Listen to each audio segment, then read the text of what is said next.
Rabbi said, we can move that out the way. Baruch Hashem. Good. So I apologize. I don't know where my sefer went, so we printed this online. But we explained last week. Those that weren't here, it's good to watch and catch up on that particular episode, because we explained the Yishtalshelus Advarim, the way that things roll out from Keser, Chochma, Bina, Das, Chesed, Gevurah, Tiferes, Netzach, Chayid, Yesod, Malchus, how like that whole thing works. That on a very, very basic level. And we're going to be coming back and referring to those ideas a lot in the next few shiurim certainly today. But if you haven't had a chance yet to catch it up, we'll have an opportunity just to mention a couple of those ideas. Very simply, we spoke about at the beginning of the Kilkulei HaGeulah, the things that go wrong in Geulah, is that HaKadosh Baruch Hu is trying to share His goodness with humanity and specifically with the Jewish people, and that in Geulah that those capacities of the world to receive it and the pipelines through which those things are channeled is like muddled up. It's messed up. It's going to the wrong places. It is being consumed by the wrong things. Some of those brachas are going totally to waste. And HaKadosh Baruch Hu wants to give to us, and it becomes very difficult for us to receive, and it's very difficult for the world then to accept and experience the goodness that Hashem is trying to give to the world. That's the whole notion of brokenness within Geulah. And then we explain how there is this pekida, there's this awakening to a certain extent, which comes from a very, very high and lofty place, that we experience as like this flash of lightning, of like, whoa, there could be light here, there could be something. And there is a slow kind of straightening out of these pathways where it a little bit feels like there's a possibility of growth. Now, that process is a painful one. It is a stunted one. It is a halted one. It begins and it stops, and it begins and it stops. And while it is certainly better than before the Pekida, it's certainly not the whole picture, and it's certainly not that everything is going swimmingly and amazingly. And as we've noted, that is definitely the point in Jewish history that we are in right now. Things are definitely better than they used to be, but definitely still not nearly where they could be, should be, and would be. We have these flashes of lightning, these bursts of inspiration that come every few decades, maybe, that it's like, whoa, something amazing is happening. And then like real darkness that we get thrust into thereafter and within this process. And we began by explaining that a little bit, that process within Yetzias Mitzrayim, that Moshe Rabbeinu shows up and he tells the Jewish people, Pakot Pakati Aschem, that HaKadosh Baruch Hu has remembered you, and then the work gets worse. It doesn't get better. It gets worse. It gets more painful, and the demands become more egregious, and the capacity for the Jewish people to keep up with it becomes more impossible. And there is this deep complaint that exists at that point in time, which is like, Moshe Rabbeinu has this complaint. Why did you send me here? Like, this isn't working. This process is not rolling out the way that it should be. And Rosh Baruch Hu says, no, this is the beginning of Parshas Vayera. You'll see. You'll see that this is going to work out. But it doesn't feel that way. And even as the makos are happening, it's not like obvious to the Jewish people that this is necessarily working out. In fact, to a large extent, from the beginning of the makos until the Jewish people leave Mitzrayim, Bnei Yisrael almost have no speaking role. It's interesting, like the whole conversation is just between Moshe and Paro and Moshe and Hashem. The Jewish people are like backstage at this point in time, like waiting what happens now. Like, you wonder, like, okay, so like blood is happening to the Egyptians. What's happening to the Jews? Nothing. Tzfardea, frogs, or arguably crocodiles, right? That's the Ibn Ezra suggests. There's a debate. The Ibn Ezra suggests from some of the Gonim that maybe Tzfardea does not mean frogs, it means crocodiles. That's the Sfarna's opinion. The Sfarna holds that Tzfardea does not mean frogs, it means crocodiles, which means, at the Blumenthal Pesach Seder, no, there's a much more exciting start. One morning when Paro woke in his bed, there were crocodiles on his face, right? It's He already used tanin previously. No, tanin means serpent. No, Is Nakash is serpent. So there's two kinds of the snake and the serpent. But Tzfardeh for the Sforno is Isn't Tanin the most accepted translation for? the Rishonim debated. You're right, but the Rishonim debated. The Ibn Ezra has a whole back and forth about whether or not this is or isn't. The Sforno has a fascinating comment where he says at the end of the Mak of Tzfardeh, it says Rak be'yor tisharna, that it will only remain in the Nile. So he says that before the Mak of Tzfardeh, there was no such thing as the Nile crocodile. It was introduced and it was left there. That became invasive species in the Nile. It didn't exist there before Mak of Tzfardeh. That's the Sforno's Mahalach and the whole Makkah, which is a fantastic thing. But it certainly makes for a much more colorful plague. But that notwithstanding, meaning there's Tzfardeh attacking the Egyptians, what's happening to the Jewish people? Nothing. Kinim, what's happening to the Jewish people? Nothing. So Choshech, Chazal tell us that many Jews died during Makkah's Choshech. But Makkah's Bechoros was the only time that the Jewish people needed to do something. They had to paint the blood on the doorpost and on the lintel. But other than that, they have no involvement. They're just like backstage. Didn't they sell water to the Egyptians? It's Well, they are. I guess that wasn't. it wasn't involved. right. Meaning that there was, by the way, it was definitely Jews that invented bottled water, right? For sure. Like Polish Spring. That's Polish Spring. There's like a couple of units in a bathtub. But Baruch Hashem, it's minerals. But this whole story. This has been great. We call the bottled water from bathtub Israelite. Exactly. That's right. Exactly. Minerals.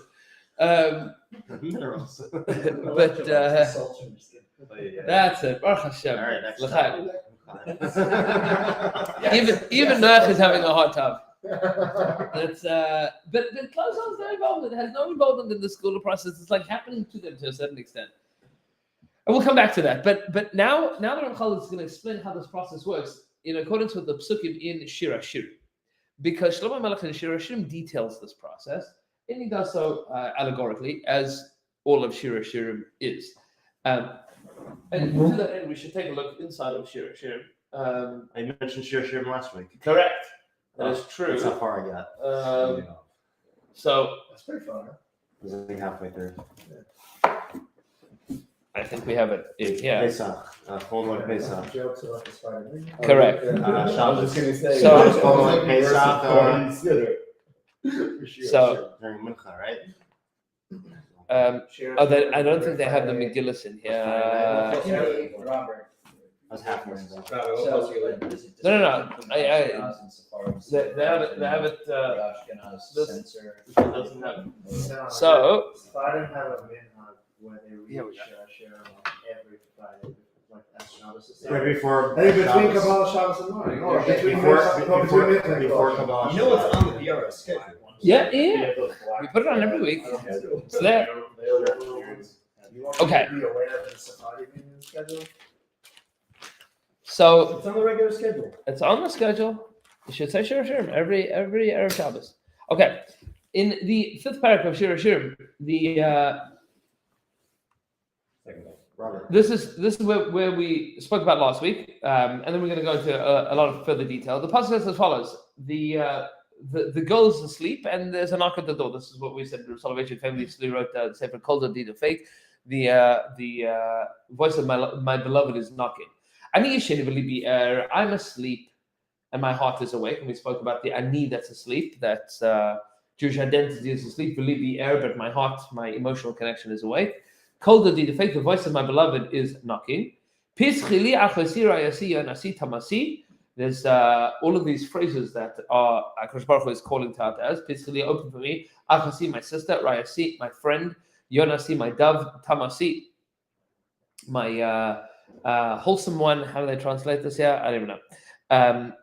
From the Lashon of Tamim.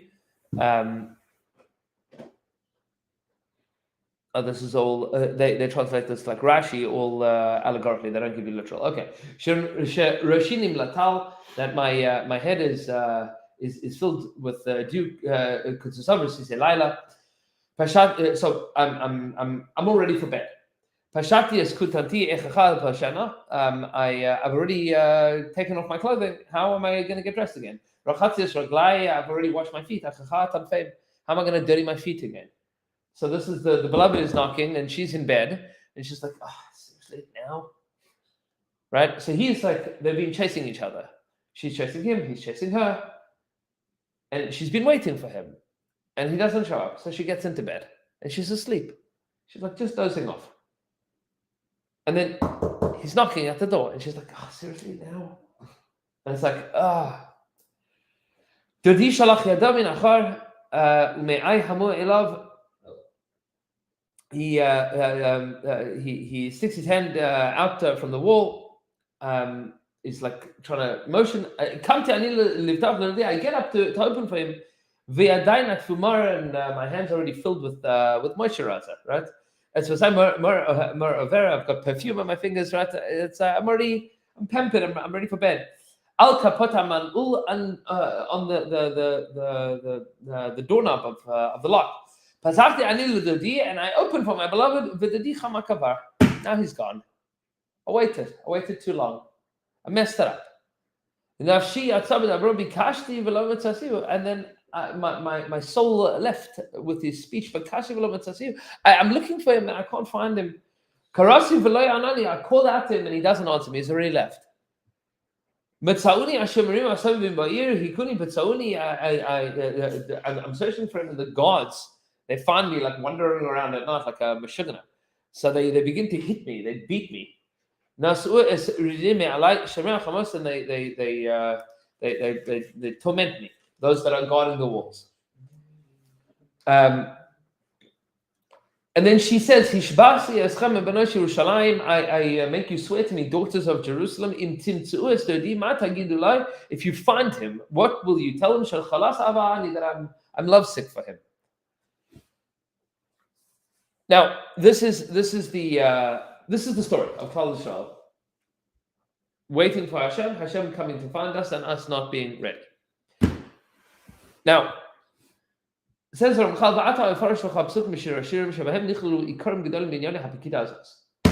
going to explain to you the Pekida, this awakening, in accordance with the Psukim Mishir Shir. Because the Pasuk says, I'm asleep and my heart is awake. And as is known to us, we mentioned this last time, that HaKadosh Baruch Hu has an union with the Shechina, Hashem's presence that doesn't leave ever. And that's the Pintele Yid, and that's Hashem's presence at the Kaisel, that there are parts of the Rebbeinu Shalom's presence that are constant, that don't disappear. Shaloi nafla. Allah Tardimas HaGolus, they haven't fallen under the spell of the slumber of exile, like everything else. V'hu anikra ani, and that's the ani, the I. She'amar by ani yishem, I am asleep. Va'emeshim biyosi shal b'tokev ha'choshech ha'gadol va'achris ha'afelu shesham hi miskaber yoser. And when the Jewish people are in this desperate, destitute state of darkness, and we have moved away from our source of life to the greatest extent. As then we need an awakening. And that's what the knocking of the beloved is.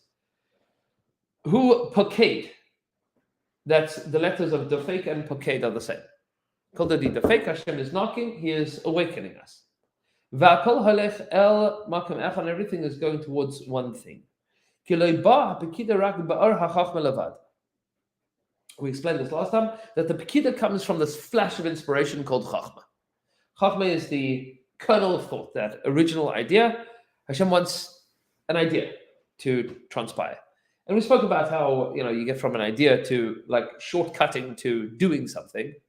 That's this process. Like there's this idea, this flash of inspiration that inspires the Jewish people. And since Chachma is that which enlightens, it enlightens only behind it.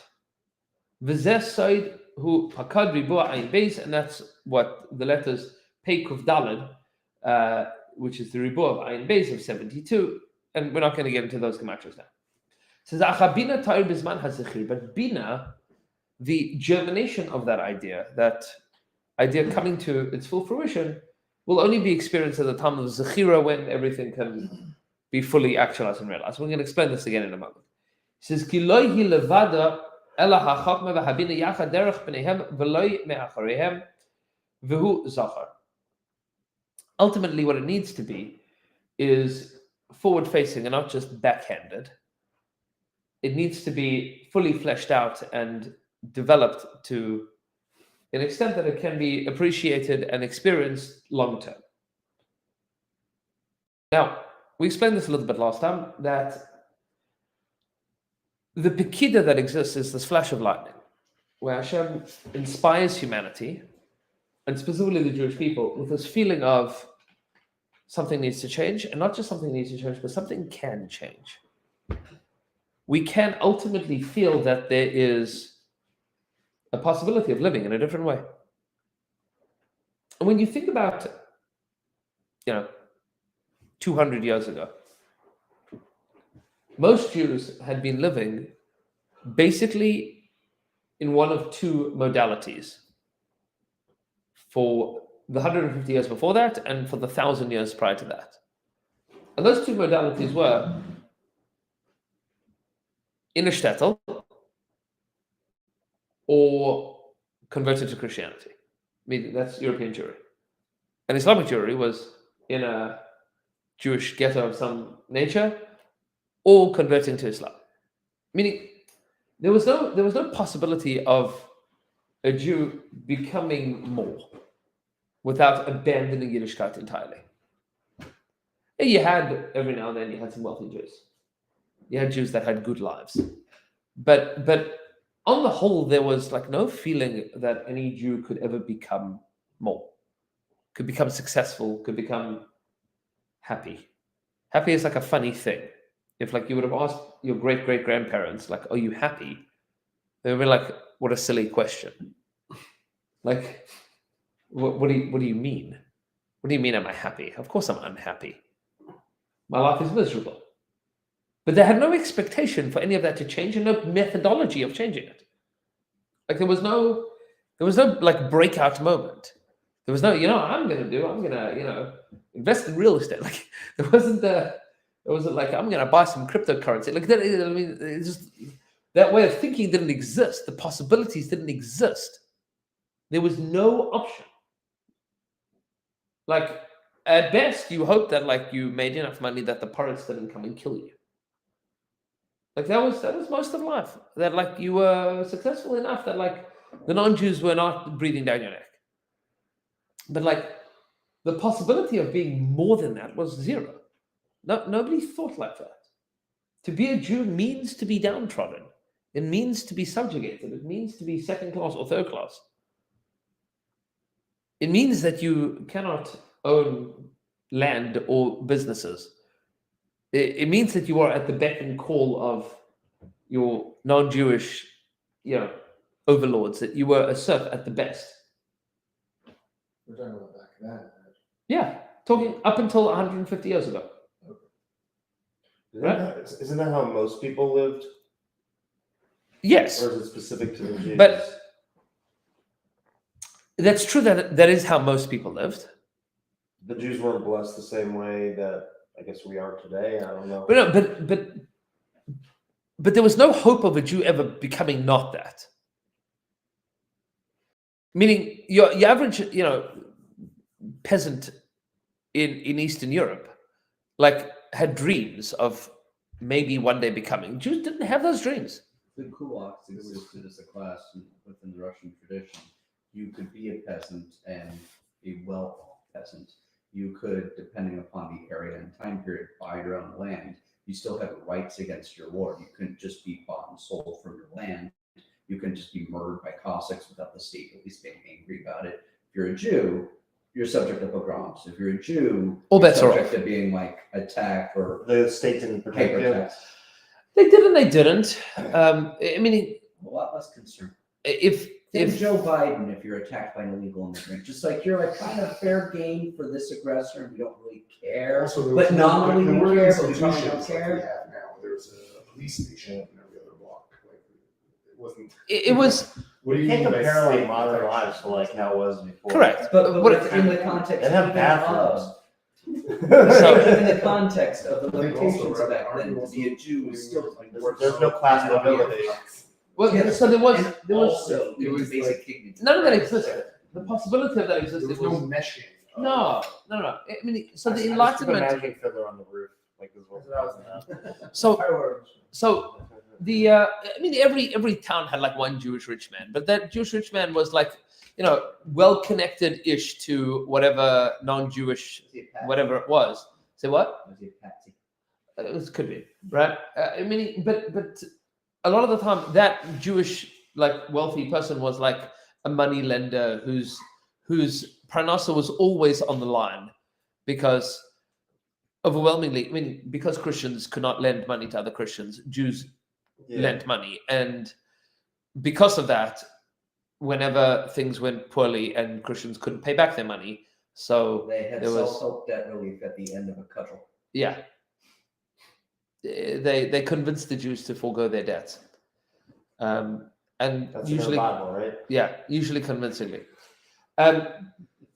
Something changes. This is the point that the Ramchal is saying here, is that something changes at the time of Pekida, and what's important to understand is that this doesn't just change for the Jewish people; this changes for the world as a whole, because redemption is not just a Jewish process; it is a universal humanitarian process. Pekida means that the whole world is awakening to a certain extent. And you see this drive for self-determinism and for individualism and for the possibility of a human being rising beyond their circumstances. And you see this already from, I mean, beginning the beginnings of it in the American Revolution and the Industrial Revolution. And the beginnings of it, already like smatterings of it in the Enlightenment. Zionism is part of that movement as a very secular at its beginning, and as a very secular nationalistic movement. Zionism literally translates in German to nationalism. It had nothing to do with Zion. That's a misnomer. Really? The word Zionism means nationalism in German.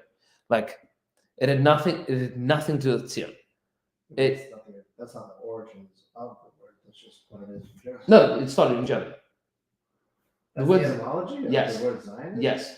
I thought it's older than that. No. Etymology is Yes. Nazi. I mean, it was long before that. But Google it. It's good. Fact checking you. Fact check.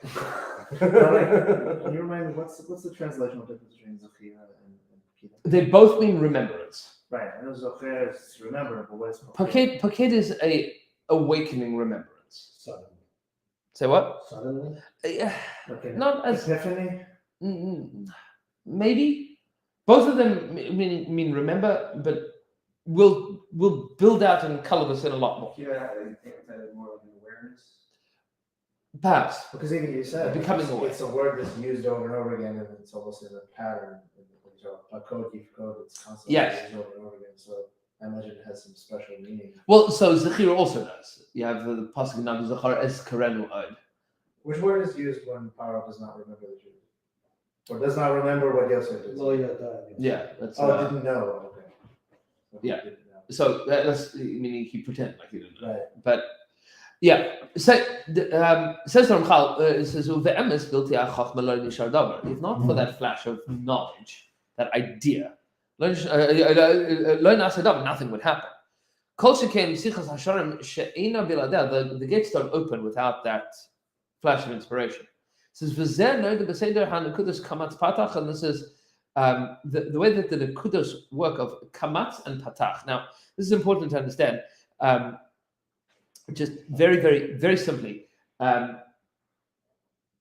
each of the nekudos, and there are 10 of them, right? 10 nekudos in Hebrew, 10 vowel sounds. They all have different meanings in Kabbalah, but on a very simple pshat level, there are certain sounds that are kamatz. kamatz is a, but it's a closed sound, as opposed to patach, which is ah. It's an open sound. At the end of a pasuk, whenever you have a vowel at the end of a pasuk, it changes from a patach, from a to kamatz o, right? That's it becomes closed off. There's I forgot who says this, but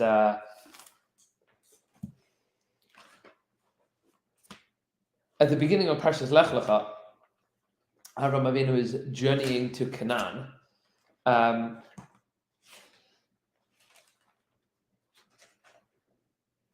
pasuk says as follows: Vayelech Avram.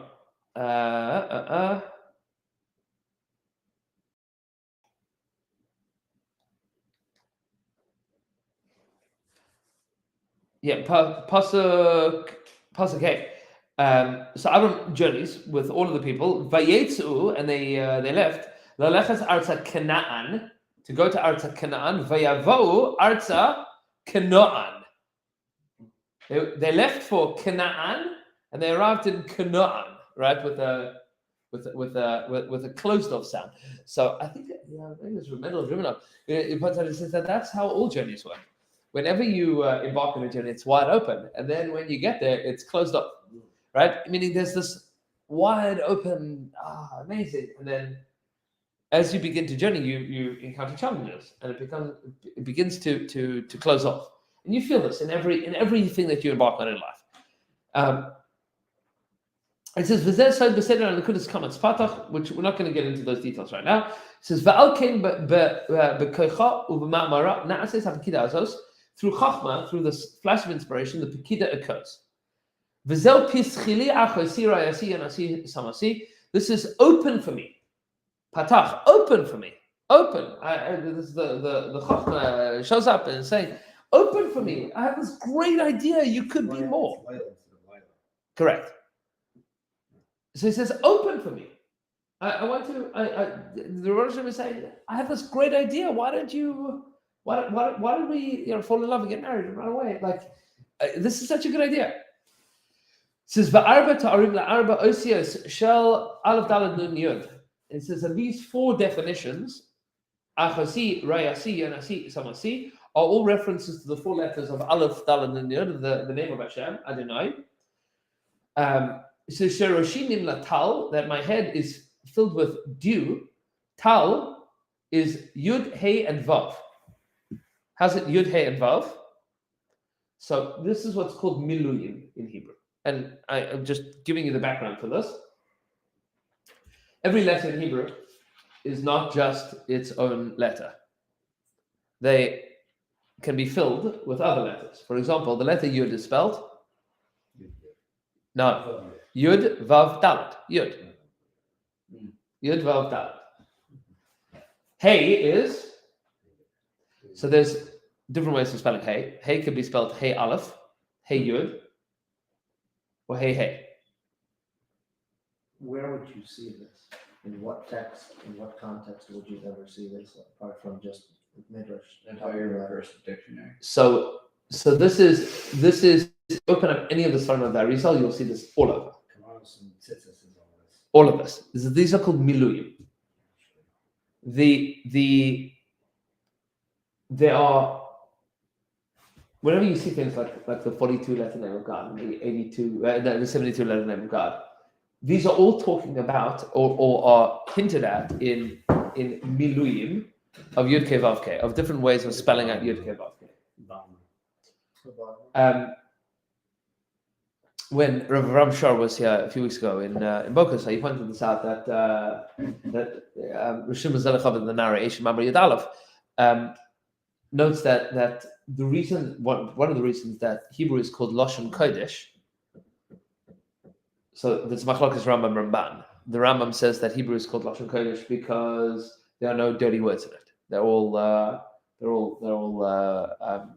metaphors. There are no words for intimate acts of sexuality. There are no names for private parts in Hebrew. They're all they're all hinted at. There's nothing explicit in the whole Torah referring to those things. It's a clean language. It's a sanitized, censored language. There's no dirty words in it. The Ramban writes that these are the letters that Hashem created in heaven and earth, like the Zohar Kodesh explains. But Rosh Hashanah says that there's something unique about the Hebrew language, which does not exist by any other language in the world. And that is, in every other language, every letter is just a letter. A is A, B is B, C is C. But in Hebrew, Yud is not just Yud, it's Yud Vav Dalet. Beis is Beis Yud Tes. Beis Yud Taf. Gimel is Gimel Mem Lamed. Daled is Daled Lamed Taf.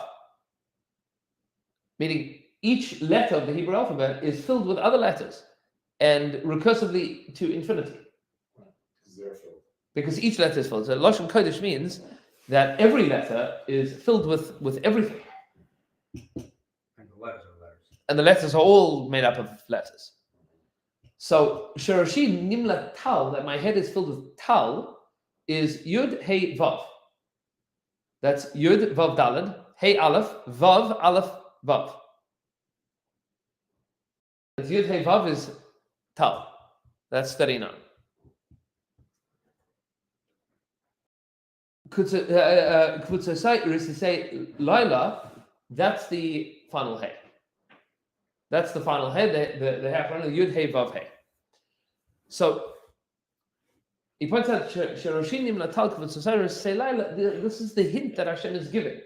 The Shlomo Melech is encoding in Shir Hashirim, that when Hashem is knocking, it's this flash of inspiration where Hashem's name is filling out. Now, we're going to become a little bit more familiar with the numerology and with the letters of Hashem's name. But what's important to remember is that we're not proving anything from this. These are just ramaz and they're hints to try hint at much grander and deeper ideas. It says, it comes out that now HaKadosh Baruch Hu is inviting a closer connection. Is drawing a connection between what we say Adonai and Yud Ke Vav Ke, which we're going to explain in a moment. So Shekam Zman Hu Sheloi Nischabu Kach, because for a long time there's been no connection between these two things. And now I can inform you of a lot of secrets that are going on in these psukim. In order to understand this, we should note that in the Beis Hamikdash, HaKadosh Baruch Hu was referred to by the Kohanim as Yud Ke Vav Ke. When the Kohen Gadol would say the names of Hashem on Yom Kippur, he would use the name of Hashem Yud Ke Vav Ke as it's spelled out. And when the Kohanim would give a bracha, they would do Birkas Kohanim, they would say the name Yud Ke Vav Ke, Yivarecha Hashem V'Yishmerecha, they would say it with the name Yud Ke Vav Ke. The response of the Jewish people when they would hear Hashem's name, Yud Ke Vav Ke, was? Say what? No, they would fall on their face and say, Baruch Shem Kavod Malchus Le'olam Va'ed. This is what you say in the Yom Kippur service, right? V'akahanim va'am she'hayu Shem is Hashem, right? Hayu karim mishlachim v'neflim al pneihem v'amrim Baruch Shem Kavod Malchus Le'olam Va'ed. They would fall on their face and they would say, blessed be his the honor of his kingdom forever and ever. That's what they would say when they would hear the name Yud Ke Vav Ke. To explain it very, very simply, there is a great distance between the name Yud Ke Vav Ke and what we read it as Aleph Daled Nun Yud. Very, very simply, what does the name Yud Ke Vav Ke mean? He is, he will be, he will always, something like that. So it hints at he is, he was, he will be. That's Hayahu Ve'Biyah. But grammatically, that word, this is the Balatanya in Shari Yechivim explains, that Yud Ke Vav Ke means, it comes from the root lehavot, to be. So the Rebbeinu Shalom is mehaveh et hakol. He makes everything be. The present participle of mehaveh, to make be, is Yud Ke Vav Ke. Constantly making be. Meaning, the eternal, persistent, consistent bia of creation. The present participle Yud Ke Vav Ke. which means that HaKadosh Baruch Hu is omniscient, omnipotent, and timeless. Fills all space, surrounds all space. We are all existing within the mind of God. That's the name Yud Kei Vav Kei.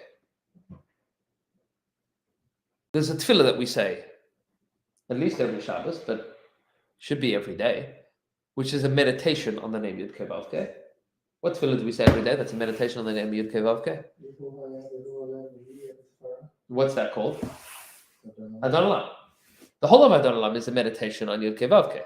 Adon Olam, the master of all, Asher Malach, that ruled, B'terem Kol Yitzir V'Rav, before anything was created. Leis Nasa B'Chavtza Kol, before anything was created. Azay Melech Shema Nikra, he was the king before, and then creation happened, and now he is called the king. And after everything has the heat death of the universe, so Hashem will still be the king. And he is, he was, he will be in his splendor. There's nothing changing about God. He is one main sheni, he cannot be divided. To compare him to anything else. Bli Reshis, he doesn't have a beginning. Bli Tachlis, he doesn't have an end. He is omnipotent. He is eternally powerful. That's a meditation on the name Yud Kei Vav Kei. Now, ostensibly, the reason that we said this at the beginning of davening, it shows up at the beginning of the Siddur, is because the Shulchan Aruch writes. This is the Shulchan Aruch in right at the beginning. In Simon Hay, Shulchan Aruch says that that when we are davening in the morning, says Yechavin bebrachos perish hamilos. You should, when you're saying brachos in the morning, you should think about the meaning of the words. Ksheyazkir Hashem, and when you mention the name of Hashem, Yechavin perush kriyaso ba'adnus. Shu Adon HaKol. You should think about when you say Aleph Daled Nun Yud that he is Adon HaKol, that he's the master of everything. So you say Adon Olam to remind you of this. And you should also think about the way that it's written.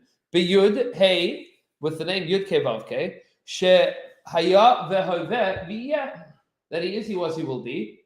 Uvahaz Kiro Elokim, when you think about the name Elokim, Yechavim Shu Tokiv Bala Yecholes Ubala Kochas Kulam. You should think about the fact that he is powerful and he is the source of all strength. That's what you think about Elokim. So we say Adon Olam in the morning so that we can, get ready to. We are accustoming, right? We become accustomed to knowing what the meaning of Yud Kei Vav Kei is and what the meaning of Aleph Daled Nun Yud is, right? We should know what these things mean. So why do we say Aleph Daled Nun Yud? We refer to Hashem as my master, is because that grand idea of HaKadosh Baruch Hu being Hayav Hoveh V'Yeh Adon HaKol, that's very hard for us to come to terms with.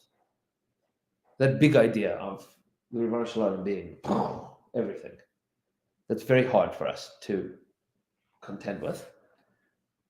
Much easier and much more relatable is Hashem is my master.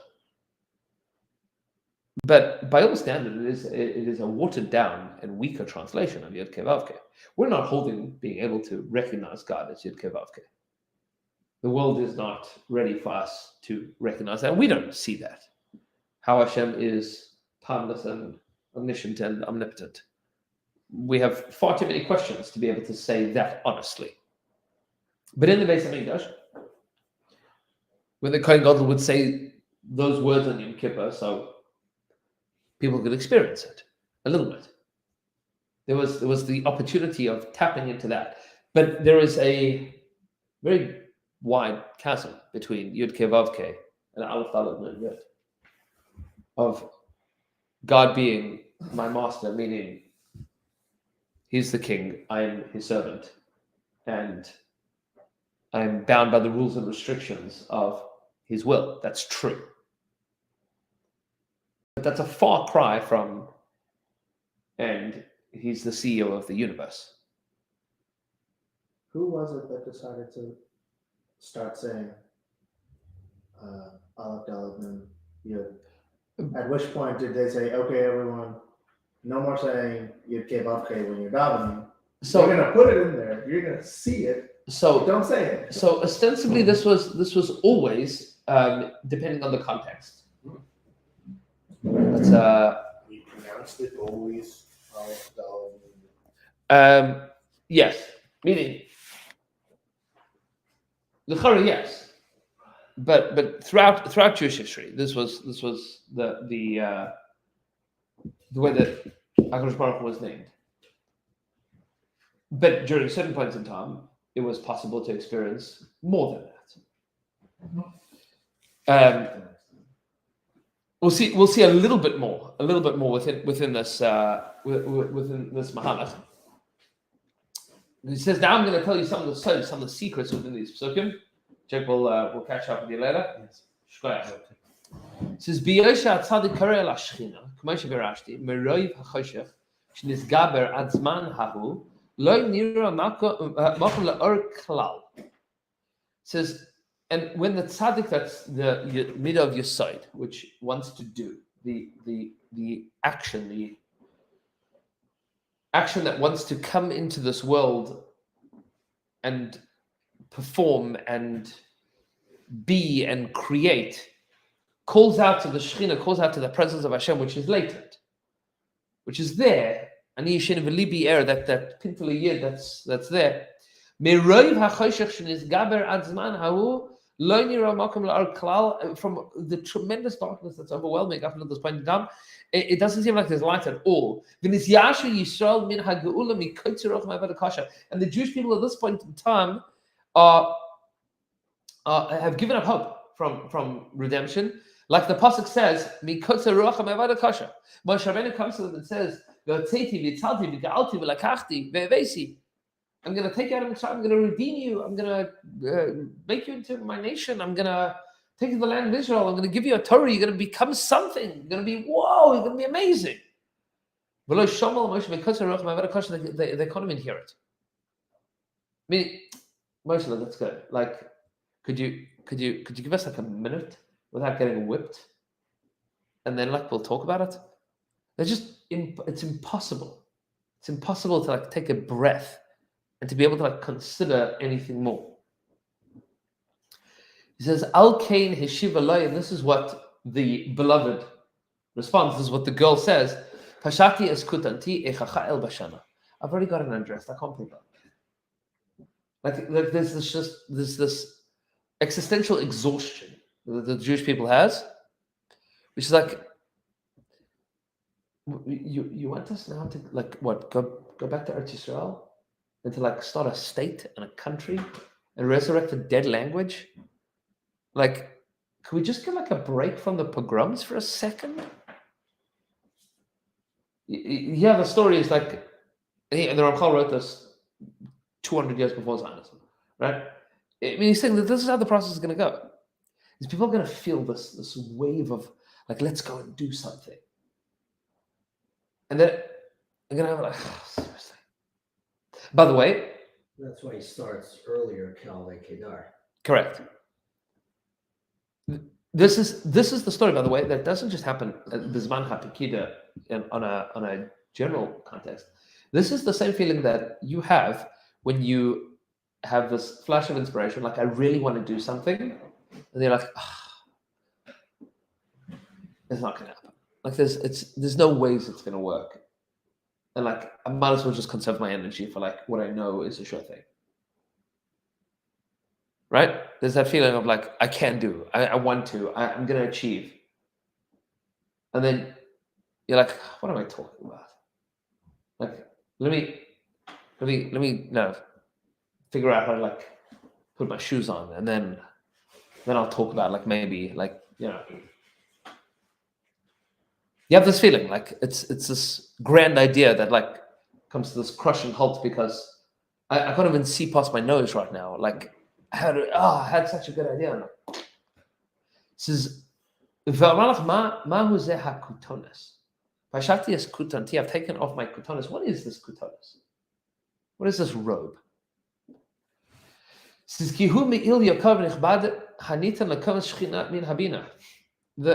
this robe is a very dear, precious garment that is given to the presence of Hashem from that lofty place called Bina, ועל זה העניין כתוב, כנשר יאיר kino al gozlov yirachef. Kenesha yair kino, like the eagle hovers above its nest. Al gozlov yirachef, it is fluttering above its hatchlings. There's this image that Moshe Rabbeinu describes of Hashem's presence hovering above the Jewish people protectively in a very visible way, like the eagle hovering above the nest. So that's the kutonis that we're talking about here. It's that feeling of safety and security, like Hashem's got this. Now that's on a very pshat level. There's a lot more to speak about lofty ideas in Kabbalah, which we're not going to yet. He says, when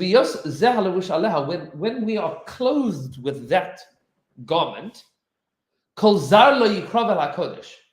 Uval yireh geos Hashem. No stranger can approach Kedusha, meaning nobody can encroach on the sanctity and security of the Jewish people. We feel this immense, overwhelming untouchability, like Hashem's got this covered. That's called the kutanus. Pashati as kutanti, I've already disrobed from that. I don't feel it anymore. There have been moments in Jewish history when we have felt untouchable.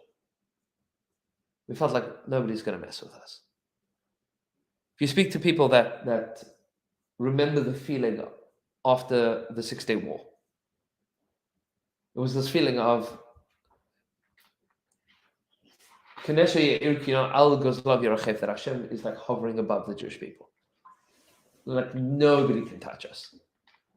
Nobody's going to mess with us. And that's how they felt, at least for the next 6 years until 73, till the Yom Kippur War. But there was that feeling. And we mentioned that during the Pekida there's flashes of these inspirations, but it goes away. But that's the feeling that HaKadosh Baruch Hu is taking care of me. Kasher yarda Shechina b'Galus, but when the Shechina is coming down in the world of Galus, as kosav pishotav ve'orah, it's naked and flayed, like that feeling is stripped away. Va'asod ve'iroma v'choser kol. This is what Moshe Rabbeinu describes in the Klolos in Kisavo, naked and lacking everything. That we feel naked and bare, exposed to the world. It says, from this cloak, from this clothing that is there to protect us from cold and is a shield. Cold without anything, what's Sadiq? That's the capacity to do. Because cold is that desire to be able to achieve anything. Those of you that remember Psych 101, Maslow's hierarchy of needs, right? If you have no clothing and shelter, so then you can't think about lofty dreams. If you're cold and naked, you can't, think about going to college. What's my true purpose? Right. So this is the story of the Jewish people of Golos. Pashati eskutanti, I've already stripped off this garment. I can't go to the door. I can't open the door because I can't even get out of bed. I just got into bed. It says, Va'az lavshe begoden acher, then we put on other clothes. Chashuchim u'shvelim, dark clothes, lowly clothes. Nikraim bigdei chol, which are called secular garments, right? Bigdei chol, as opposed to what we refer to as bigdei Shabbos. Lofty clothing versus, schleppers clothing. Since the sins of the Jewish people are so many vaklipos and these darkening husks, these shells, preventing us from achieving who we are, and this Gabra have gotten greater. We feel that there's no way of us reclaiming this garment. How are we ever going to get back to a point that we feel that we are protected by Hashem? So I've lost this garment. How am I ever going to get it back? There's another pagam, there's another defect here. And this is that we have washed our feet.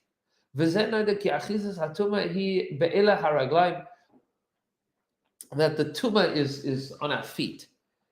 V'kasav ragla yordos maves, that her feet have sunk down into death. There's an issue of our feet no longer touching the ground. This is just before Yaakov Avinu dies. He gathers his feet into the bed. Your feet being in the bed is symbolic of sickness. It's symbolic of preparing for death. So, Pashati es kutanti, I've lost my garment that protects me, and my feet are already in bed. Means I'm no longer connected to the ground in a tangible, real way. I'm not ready to go, to walk, to move, to do, to be. I'm just hanging on. Ushnei HaMashiachin, and the two Mashiach, say Mishtei HaRaglayim Ha'ele. And Mashiach ben David, Mashiach ben Yosef will provide us with these 2 feet once again. Those are the 2 pillars upon which we will once again be able to stand. Shem Asidim Lig'ol Yisrael, that are in the future going to be redeeming the Jewish people. Finishing off this paragraph, he says, Uvi Chazek Ha-Pegam B'Shorsham Loi Ya'atzru Koyach Lig'ol, and through the strengthening of this Pegam of not wanting to touch the ground, of not being able to touch the ground, there's a lack of capacity for Mashiach to redeem us. I've already washed my feet. I can't get them dirty again. This is the Jewish people's unwillingness to, quite literally, get stuck in the mud again. I don't want to. And the Vilna Gaon explains that during the Geulah, the Jewish people and our relationship to Eretz Yisrael is like body and soul after death. The soul flies up, becomes super lofty, and the body withers and dies. The idea of Ches HaMesim on a national level is the return of the body and soul, which brings life back to the body, but also dirties the soul. It brings the soul back. And you see what's happened to the Jewish people throughout the years of Geulah is that we have become loftier. We've become cerebral. We've become ephemeral, abstract, no longer as attached to the ground. So I've washed my feet. I can't deal with this stuff anymore. It says, the truth is, says the Ramchal, that this is a euphemism. Really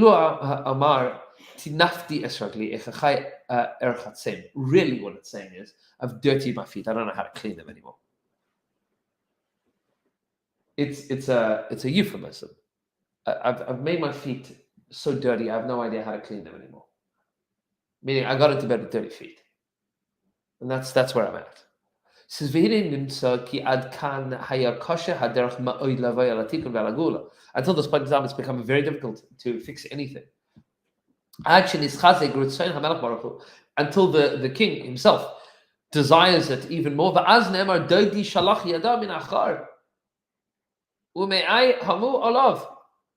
And he waves his hand through the window and says, I'm here. Says become a service Geulah, and now we'll explain a lot more what happens after that. Be'ez Hashem, we will continue next time with the next stage of Geulah. Shkoyach.